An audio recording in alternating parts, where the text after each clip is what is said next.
Hello and welcome to the Media Podcast. I'm Matt Deegan. On today's show, is the end nigh for Newsnight? Ratings continue to slide and budgets are about to be cut. And they've just lost their editor. What next for their flagship news show? Also on the programme, just 3 publishers dominate newspapers now, but does it matter? YouTube announces new channels and platforms while Netflix subs slow. All that plus in the media quiz, we guess the mystery voice of news. That's all coming up on this edition of the Media Podcast. Now, joining me from the London podcast studios are 2 guests who are always in the top 400 media podcast contributors. First up, it's Alex Hudson from Newsweek. Hello. Good afternoon. So, Big Brother's back. Have you watched any of it? No. Are you glad? Are you glad you're not watching, or do you think I can recapture my youth? I am very happy it's back. I'm very happy that the TV executives have thought, quick, we need to make some cheap TV because ad revenue is falling. And I'm very happy that it feels more friendly to the diversity that Britain has to offer. And it's a bit more like it used to be as well. It's less influencers, slightly more real people. Inverted commas. Real people who know exactly what they're getting in for, know exactly where their Instagram influence pay packet might come from and know exactly what they're doing. The innocence of the first Big Brother forever ago is dead, I am afraid. Clegg. Anyway, and next, Alex, we welcome back broadcast consultants and media pod goat. It's Paul Robinson. Pod Hello. goat? Yes. That's the nicest thing someone said to me all day. Any nice stamps in your passport recently? Well, no, I've been trying not to go anywhere at all, actually. I am going to Nice on Sunday for MIPCOM. LA the week after that. But no, I've tried to be away from Heathrow. It's been great. I've had 4 months of not going anywhere near. Fantastic. Excellent. And we were just talking earlier, obviously the Jimmy Savile drama, The Reckoning, aired on Monday. Did you manage to catch it? I did, and I was sort of in 2 minds whether to watch it or not. I mean, because I'm just remembering your sort of bio. You were sort of Radio 1 in the 90s. Were you sort of very much post him? I joined end of 89, right, and he'd already gone. Yeah. And at the time, I didn't really think about it, but now I'm extremely grateful. So I've never met Jimmy Savile. What was interesting about Radio 1 is that Jimmy Savile wasn't really there very much because all his shows were pre-recorded. He only ever recorded links. He never played a single record. And he'd come in and do a month's programmes in about 2 hours and the car would be parked on the meter outside. So there wasn't really much influence with him in the culture. But I'm glad I never met him. I mean, I watched it. I thought it was chilling. You know, it was well done. Steve Coogan, brilliant. I mean, carried it off, I think, absolutely fantastically. It was made by ITV, of course, and the BBC. So I think I do believe Charlotte when she says, you know, I gave them a free brief. But I thought it was probably pretty true to the real man. Well, sticking with the BBC, reports that Newsnight's editor has left his role. Deadline said on Wednesday that Stuart McLean is joining the BBC's Africa Bureau. It comes at a bad time for BBC Two's long-running flagship news programme, which is facing severe cuts to its budget. Alex, £5 million cut is quoted in the article. Is that doable on Newsnight? Yes. So there's a number of things going on. And it's been a conversation for as long as I can remember. Like, Newsnight's viewing figures are about 300,000, give or take. And some of the media is taken. When Paxman left, it was at 1.4 million, which was inflated figures because it was Paxman leaving. So millions of people have never, ever watched Newsnight, or at least not in the modern times. And you're ignoring the internet, you're ignoring social media, and you're still relying on ye oldie. How many people watched it? You're still using barbs as this thing that somehow people still hold dear. That's not the way it works. BBC needs to work on impact, lifetime user value, all of these new mechanics that we need to think about more effectively. So it's not a good judge. And there was BBC exec, Katie Sell, former BBC exec, she was talking on a podcast saying, is it really the right thing to spend all this money on a programme that's only watched by 300,000? You could do that same investigative journalism but spread it across news in different parts of the day. BBC News has an impact team whose sole job it is to move that journalism around the organisation already. It can do it for less. The BBC has to spend more on original journalism, or else what is it doing? Does it need to be Newsnight necessarily? No. But can Newsnight still run on less money? Yes. Does it run the risk of ending up as GB News or Talk TV and taking too much inspiration from that format? Yes. Paul, has it just been protected for kind of too long and now it's sort of catching up with reality? I think the format needs refreshing. Yes, I do. I mean, I do think it's a little bit staid, a little bit predictable. I think Newscast does a better job, for example, as a daily current affairs programme. However, do I think the BBC should be doing something nightly which is analytical in a block? I do. I think it's key to their purpose, their public purpose. And I think it's important the BBC does investigative journalism. Now, on the costs, I don't like the idea of money coming out of news, because I think the BBC should be investing in news. I think it's absolutely one of the things that underpins the BBC. But that doesn't mean to say you shouldn't be efficient. You absolutely should.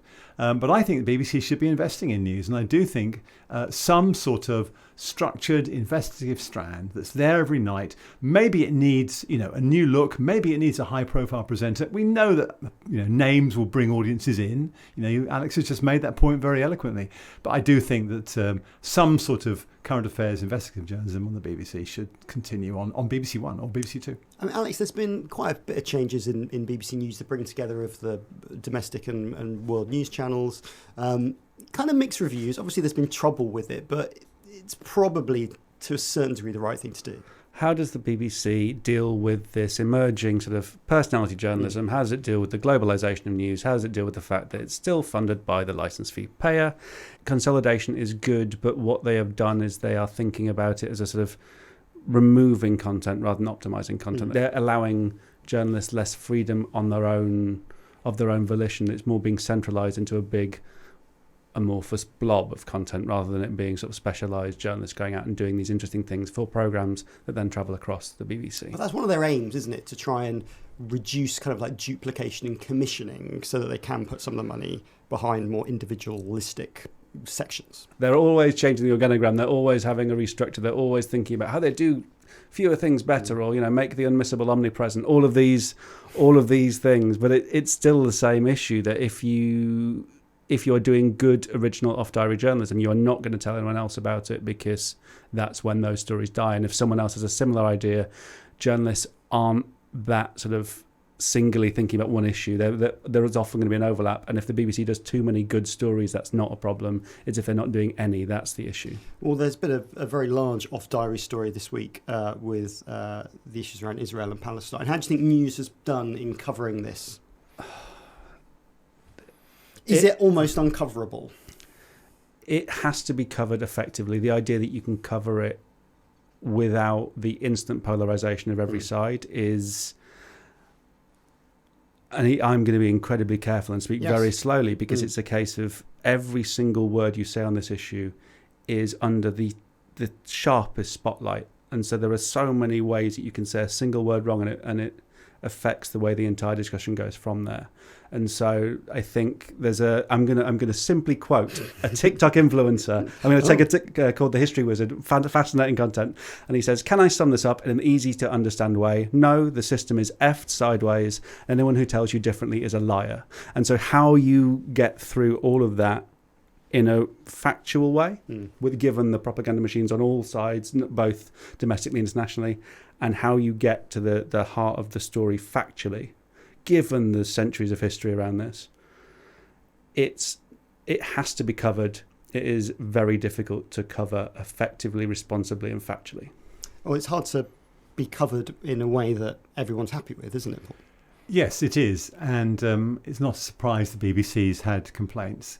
I thought John Simpson's piece was pretty good, and I pretty much agree with what he said. And that was, those who criticise the BBC, and these four lords who've criticised the BBC for not using the word terrorist in connection with Hamas, has caused a furore. And he says, well, no, we're not calling them that. We're calling them extremists. And the reason for that is it's about our voice. Our voice is about being impartial. It's about you making up your mind. We present you with the evidence. We interview people who are terrorists. We interview people with different points of view, and we try and obviously be balanced, and then you make up your mind. And I think that's a very clear and very right way of putting it. I've been pretty impressed with what the BBC's done. Very tough to cover it, and you could criticise it very easily, but overall I feel they presented the facts clearly and concisely. Up to you to make up your own mind. Well, sticking with news, but moving to print media, an interesting report this week revealed that just 3 UK publishers control 90% of print reach in the country. That's according to Tom Chivers and his paper, Who Owns the UK Media? I'll leave you, dear listener, to guess who those top 3 are before Alex reveals the results. Who are the big 3? DMG Media, News UK and Reach. It's not a big surprise, is it? Or is it? It's not a big surprise, but it's... So maybe it's a big surprise for people who aren't in the media? It's a big surprise for this report to be phrased in the way it is. The idea that we are the top line of this story that's come out has been about the print media, as if it's not 2023, as if we've suddenly gone back in time and print media is the way by which media conglomerates are judged. And Tom, who I love dearly and is a brilliant person who understands numbers better than most people, he's won awards for this data, trying to say that it matters that these people control the physical things is confusing. It doesn't make any sense to me. And so when he talks about sort of digitally, sort of says 10 of the top 15 online platforms used to access news in the UK are owned by Meta, Google and X Corp. That's more interesting. But then it's not their fault that the big media companies are owned centrally. Everything is a mush of conglomerate in the middle. I understand why this report exists. I understand why it's made headlines, but that Reach and DMG and the sort of the people that everyone knows, so all of the CEOs of these companies dominate the narrative, is not a surprise. What's surprising in this is the lack of TikTok discussion in this report and the influence that has across the narrative, across the media. I mean, Paul, is there a problem that basically sort of media / political elite are still a little bit obsessed with what's on the front pages? I think that's true. I think this is a non-story, to be honest, because newspapers don't operate in a vacuum. They're just one way of sourcing news. And they used to be very, very influential. But I would say they're still agenda setting. Like if you listen to the Today programme, which obviously reaches many millions of more people than subscribe to the newspapers, they clearly take direction from there. All the news channels cover the headlines, whether they should do or not. Well, that is correct, and that may or may not be right. They may be lazy. I mean, I'm amazed at radio stations doing newspaper reviews these days. That seems to me something that completely should have gone years ago. No, the point is that, newspapers are influential, but they're only part of the news agenda. They are concentrated, but in a way, does that matter? I mean, you take Reach Group. I mean, you've got in there the Daily Star, the Sunday Mirror, the Daily Mirror, the Daily Express. Editorially, they could not be more diverse, yet they sit under one management structure. So, I don't think there's a point there, particularly because, as Alex was saying, online is much more widely distributed. There are about 15 players that make up the news agenda. The BBC number 3 on online, which is interesting. So I don't think it matters. I really don't think it's an issue. I think it's a completely non-story. So Alex, does it matter then whoever takes over the Telegraph, say? It depends. So all of this talk around the CEOs of these companies coming in and sort of setting some sort of grand editorial policy that their editors must follow, at least in my experience, is greatly exaggerated. It hasn't happened to me, and I've been senior in some of these organisations, and the idea that we would be told to say one thing or another thing just is not You true. mean there isn't a shady media cabal that controls all journalism? No, I mean, as much as you might like to think it. These people have never been to a newsroom where no one could agree on anything. Yeah, all of it is chaos. It's chaos, and if anything, that there is well, in my experience, there has never been a conspiracy. It's always just someone forgetting to do something or someone Googling, putting a type in the thing. And there could be a problem with monopolistic power around the media, around one company controlling that narrative. But the risk is more with Google, with Meta, with TikTok, with TikTok's owner ByteDance. That's the real interesting question. And so that this report sort of cites TikTok's influence on news as being, I think it's 5 million users access news through TikTok, which is a confusing thing because it means people have clicked from TikTok into a news site. And actually, people consume news on TikTok. Young people, this is American data, but the UK numbers are similar. People will spend longer on TikTok than they do on Netflix. So you're trying to compare apples with apples without comparing the impact impact of what audiences are consuming. And that is primarily, at least if you're under probably now 40, TikTok is the single biggest elephant in the room that this report does not get to the bottom of. Paul, TikTok user? Not at all. Really, no interest at all. No. Even with work. See, I say no interest at all. If you downloaded it within 20 swipes, it would probably know your personality pretty much spot on and be able to give you the right. That's a big worry too, isn't it? Really. Yeah. I am worried it would just absorb so much time. Yeah. Suck out so much time. I just don't have time for it. I mean, I do Twitter, I do LinkedIn, do some Facebook. That is plenty for me. I don't need TikTok. I'm not going to go there. But Alex, Paul's right in the sense it does become a massive time sink. And basically, if you're in it, you're in it. I'm a big user. Love it. What comes out of it is very entertaining and very enjoyable. And that's the point of this report. So you don't need to go to a news website to get the news. So pick an influencer. There are TikTok influencers. Taylor Lorenz is probably the best example. There are a load of different others who produce bespoke TikTok content that you are given 1 minute, 3 minutes, however long you want, and you are told the story. You do not need to go anywhere else. And it is Taylor Lorenz's point is actually that journalists' business plan now is to become the brand, to become this trusted person. As we get into the AI age, as we get into the Web3 age of everything becoming decentralized, your job is to become trusted and to become memorable and to become an appointment. And that means you don't need to go to a news site, but it's the people that are remembered. It's not the site they work for.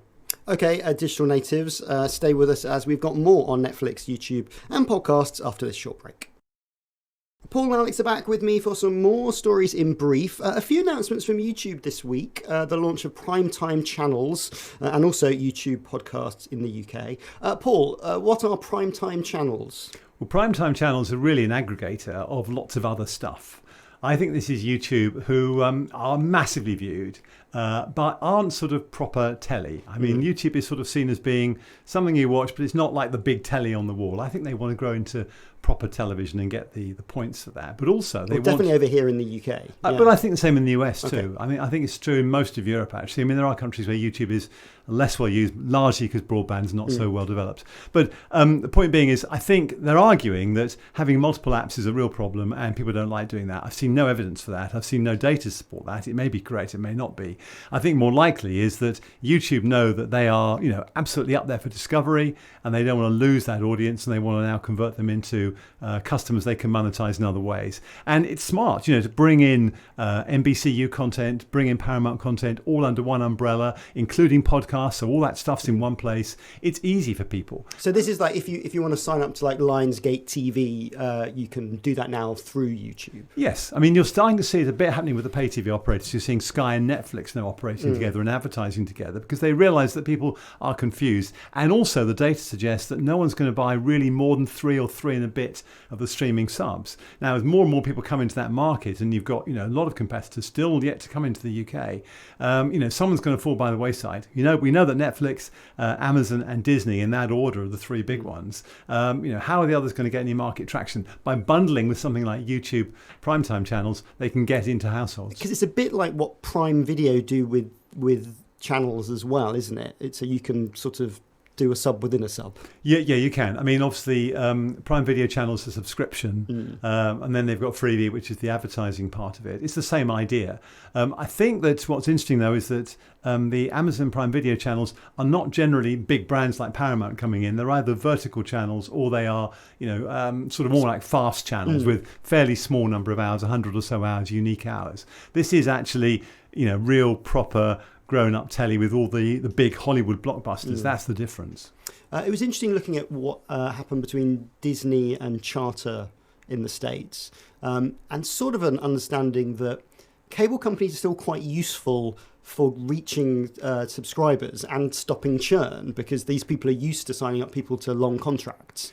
And everyone sort of thought we would be sort of de-aggregated and Netflix would just exist on its own. But the streamers have sort of realised maybe doing a deal with their old enemies is a good thing. Yeah, absolutely. I mean, I think it's interesting. I mean, the high ARPU has caused cord cutting to be, the biggest in America, far more so than in Europe. But, 51% of total hours viewed in the US is still to linear channels. I'm excluding fast channels there. So it's not as big as it was, but it's still not trivial. And people are saying, well, now Charter and Disney are having this bust up. It's the end of pay TV. It's all going to go. And of course, that's not been the case. Both parties were actually very, very keen to get a resolution. And obviously Disney's lost some of its channels, but Charter's managed to get a cost reduction.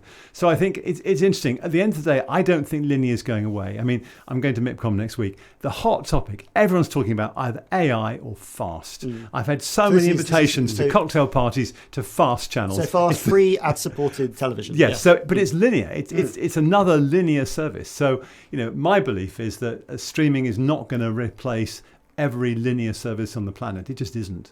I saw about the BBC launching their own version of fast channels, slightly cobbled together version sitting on iPlayer.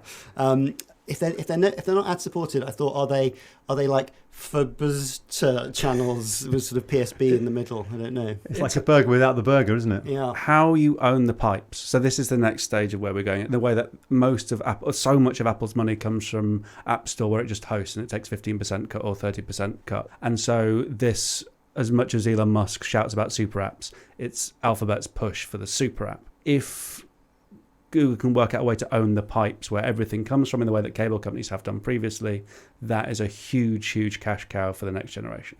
I mean, Alex, YouTube are also pushing into podcasts. There's always been quite a bit of podcast consumption on YouTube. I put podcasts in like inverted commas, but watching videos like ours on YouTube, where some people sit talking around a microphone, they're introducing in the UK podcast into YouTube Music. They really want a bit of that market, don't they? I tried to search for this earlier, and it was still 404ing for me. So this launch thing, I had to proxy in from the US, and then I got access to it. It was very interesting. But question back, what's the difference between a YouTube video and a podcast? Well, if you speak to someone under 25, they say there isn't a difference, and that they see podcasts as a type of content rather than like some audio delivered over RSS, which maybe podcast purists would like. I'm not saying I'm one of those, of course. I'm just hinting, modern and funky. But what they've seen is there's a lot of podcast-like consumption, and why not try and suck in the rest of the market into their place? It's another Google play for that subscription model, for owning the pipes to that content. And so YouTube as an app on your phone is irritating if you don't pay for it. It won't let you play with it off. So this, looking through it says that you access it through Google Music, and you can listen to podcasts even if your phone is switched off. Yes. And it's free for the moment, which is a kind of step away from their current model with YouTube as a whole, which is if you're not looking at it, they're going to switch it off and they're going to charge you the premium subscription fee.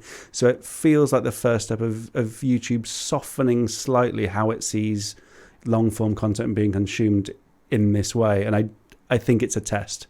If they can see rapid growth with this, they'll look to soften that elsewhere. Paul, YouTube, is this also them competing with Spotify, who are making their own play for video in those apps, particularly from those younger creators? Yeah, I think it is. I mean, I think Alex is absolutely right. I mean, you just want to own that conduit to the customer. And I think people would really love, I think, to have their music, their podcasts, their video, their telly, their gaming, all in one place. And at the moment, you've got to go different places for that. And I think that consolidation is going to happen. It's not yet happening at that sort of level, but I think that's the next phase. Well, still on telly, Netflix have announced a slowdown in new UK subscriptions with 4% growth year on year, which to me didn't actually seem that bad. I was like, it's less pretty good, actually. So previously, they were sort of more at the sort of 10-15% mark. But I mean, given the competition, that isn't too bad, is it? It's not. I mean, look, 68% of the UK population have used Netflix at some point. They are the largest player. So, of course, as more competition comes in, they are at risk of losing, given that people are not going to, maybe add new services indefinitely. So the fact they've actually not gone down, I think, is a miracle. Also, you know about data. It's 1 month's data. Is next month might show something else. You never know. So you got to be careful and look at the long-term trend. I mean, I think Netflix has got a slight problem now about what it stands for. I think Paramount coming in, it's been really interesting how it's positioned itself around Yellowstone and Star Trek and some key franchises. And you sort of know what Paramount's about. And if you want that, you'll go for it.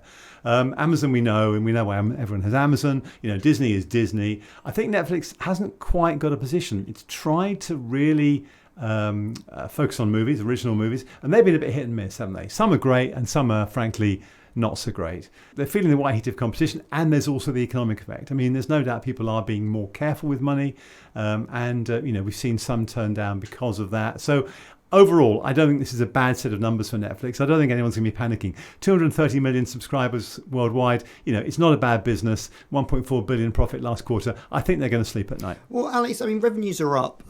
Subscribers are paying more, though. They're paying 14% more than the year before. Inflation or greedflation from Netflix? Both. I mean, if revenues are going up, once again, we get into that data set of, do we have good data? Like subscriptions going up seem like a good idea. Does that mean that retention is higher? Does that mean that churn is higher or churn is lower? What is the average user time? What is the sort of callback? How often are they using it? How long are they using it for? What are the new discoveries on those channels? Are they going back to things they've watched before? Like all of these data sets, which for obvious reasons are never going to be public, but that's where you get into the sort of useful information. So if people are still paying for Netflix but aren't using it as much, that's when you're going to see those long-term trends taking a turn. But if you've, like you were saying, if you've got 2/3 of people already on the platform, you can't expect growth. But it's how they're using it that needs to evolve. So if you look at the way that Netflix has launched its gaming, which is a confusing. It makes both perfect sense and zero sense, and I don't know what to make of it yet. And it's so new, but it's Netflix trying what will keep people there for longer and keep people feeling like they're getting value for money. And so the difference between £10 or £15 isn't that big once you've agreed to pay for it. It's making sure that people feel like they're getting value from it. I mean, the cost of subscription pool is fascinating because a lot of the streamers are making more money from the ad-supported customers than they are the subscription customers. So some people were saying them putting the price up is to sort of discourage people down a level to take ads because they can make more revenue per user. I think the thing about the price going up is if and Alex is totally right about, we don't know what the behaviour is, what the churn rate is, and the risk is if they're starting to watch less, then they will churn ads. Like any business, if you don't consume it eventually, you realise what's that thing on my credit card and you stop paying it. The thing about subscription, though, is even though it's not contracted, it's lovely recurring revenue. And in terms of revenue per user, it's much higher than anything you can get from advertising. But there's no doubt that the AVOD advertising pool is growing. So they want to basically have their cake and eat it. I think it's very interesting. I don't think anyone yet has completely got the balance right between the advertising and the ad-free part of this. And I think there's still more work to do on that. Disney have had all sorts of sort of false starts on that. Let's see. I'm not sure where we're going with this yet. Personally, I pay not to have the ads, but that's just a personal preference. Alex, are you ads? No ads? No ads. No ads. Okay, just finally before we hit the quiz, a lot of kind of podcast-related layoffs are still kind of flowing through. Particularly in America, we've seen two ends of the spectrum, really. So WNYC, sort of storied public radio station, got into podcasts quite early, laying off some staff. Also Pushkin Industries taking quite a deep cut to its staffing levels. Alex, do you think sort of downturn or market correction? Is it just the crazy money's disappeared, or is this... The crazy money's disappeared is the shortest answer. So according to Grand View Research, the global podcasting market's worth about $18.5 billion now. It's going to reach around $24 billion by the sort of end of this year, and it's going to keep growing until it's $130 billion, it says, by 2030. The money is not going away, but more people are creating podcasts, and you're seeing what a dent in the advertising revenue. So before you would see a 30-second hit at the start of a podcast, then it went to a minute, and now it's 1 minute 30 on the most popular podcast. It's only one step away from 2, and that's, you can see a change in the ad market. And alongside that, you're seeing the fact that everyone was pivot to social, pivot to video, pivot to podcast, as if that was the next logical conclusion, and the market has just corrected for that. There is so much money in podcasts because there are loyal audiences, and the brand recall is so high. If you've chosen to download this and to listen to this, you will know who these people are and you will relate to them. Like the amount of podcast hosts, as I'm sure you have had, people are friends with you. People come up to you and they know who you are and what you stand for and all of these things. They are friends with you. There is such a premium on that market, but there isn't such a premium that what Spotify paid for Rogan and everyone else could be repeated across the industry. I mean, there's some of this pool that just has like radio echoes, and it's sort of not very sexy to sort of talk about that medium that's been around 100 years. But, adding more ad load, that's quite a radio thing, isn't it? Realigning your businesses as the marketing kind of goes up and down, that's fairly standard. Are they just following a well-worn media track as it grows up as a media sector? Yeah, I think so. And we know what happens when you add the ad load and the ad load gets too heavy. You know what happens to the audience. And I mean, you've had personal experience of that as well. I think that I would take this outside the podcast sector and say, I spend quite a lot of time in LA, and on the back of the writer's strike, thank goodness we now solved, layoffs at Netflix and Disney that triggered a whole load of people, I think, reappraising, market correction, absolutely agree with Alex, but also I think it's about people using the opportunity because they think I can get away with people going now because everyone else is doing it. I'm not going to get criticised for it. In fact, if I have shareholders, I'm probably going to get praised for doing it because I'm seen to do something about cost base. There is some softening of advertising. So I think a lot of people who might otherwise want to do maybe downsize a bit are doing it now because they have the window to do it. I think it will change next year, but currently we're going to see more of it. And we've seen it right across the entire sector, particularly in LA, where they're still like little nervous Nellies. Okay, just time for the media quiz. This week entitled, The Mystery Noise of Media News. Trademark pending. Our production team have 3 news noises. You tell me the story that they hint at. So slip your headphones on whilst we test the buzzers. So buzz in with your name if you know the answer. So Paul, you will say... Paul. And Alex, you will say... Alex. Let's hear mystery noise number 1. We're all really, really sad, and we're really going to miss her. Paul. That is Holly Willoughby leaving this morning after 14 years. And I'm sure they're really sad to lose her. And I'm sure that she made the decision herself. Are you okay?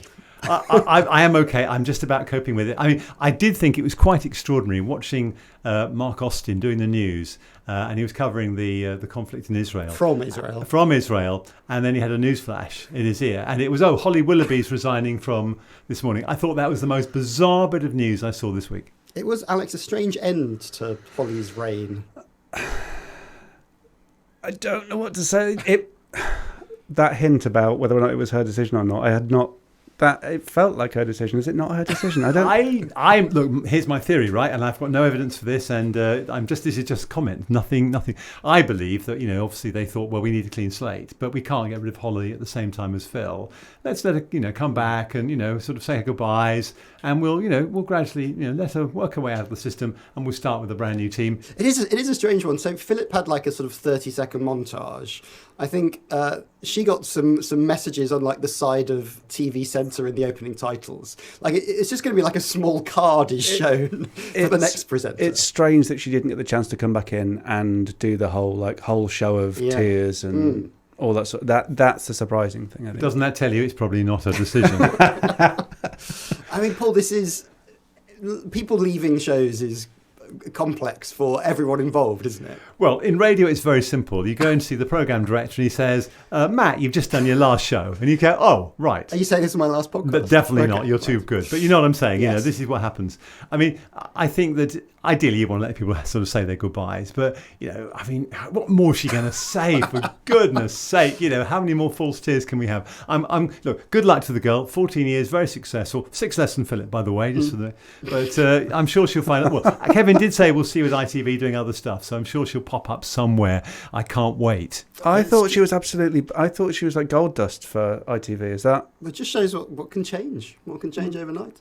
Maybe we should be in the Big Brother house. That's the place to go. Right, clip number 2. And that bogeyman still torments Glasgow.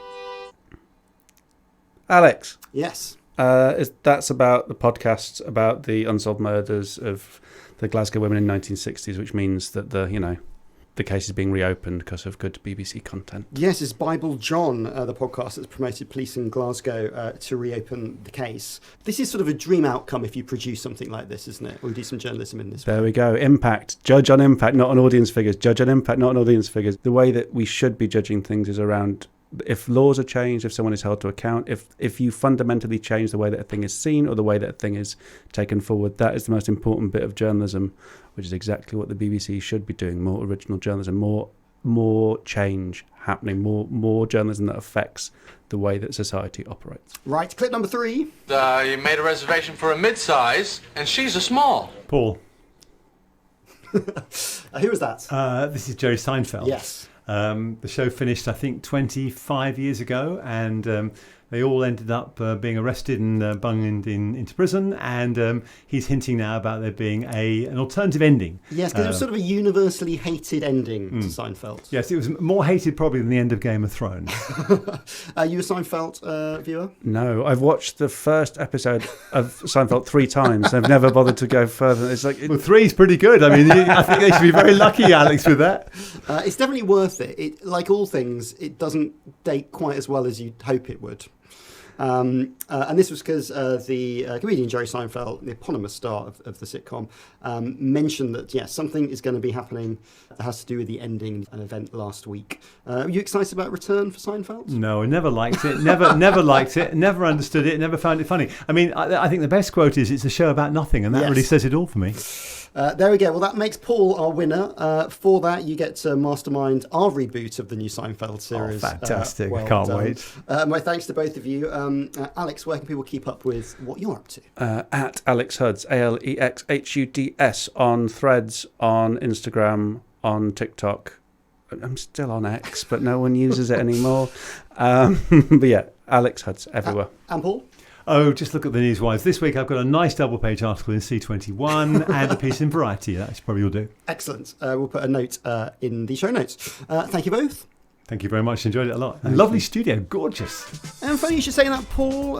This is the London Podcast Studios that we're recording the show in. It's in Holborn, and if you've checked out our YouTube channel or our posts on Twitter and LinkedIn, you'll have seen it, and you'll know that the London Podcast Studios make us look as good as we sound. And you can get 25% off your first booking when you use the code MEDIAPOD at thelondonpodcaststudios.com. That's MEDIAPOD at thelondonpodcaststudios.com for 25% off. My name's Matt Deegan. The producer was Matt Hill with support from Ollie Peart. It was a Rethink audio production. I'll see you next week.